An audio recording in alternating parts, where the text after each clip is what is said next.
Galing kami sa sauna. Ang pupulan na namin. So, punta na kami ng Ormoc. So, success. Meron tayong biyahe 10 p.m. daily going to Cebu to Ormoc. May tinatawag na pila. Pipila kami. Pipila kami. Kailangan sa atin yung ticket. Kailangan daw yung ticket. So, papahawa ko muna ito mga guys.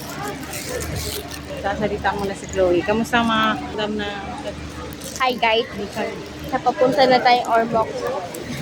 So, eto na. Post kami. Kailangan ko ng time. Kailangan ko lang ng time para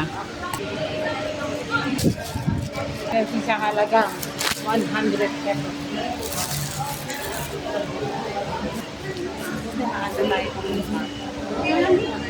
Bumili kami ng ticket 900 pesos.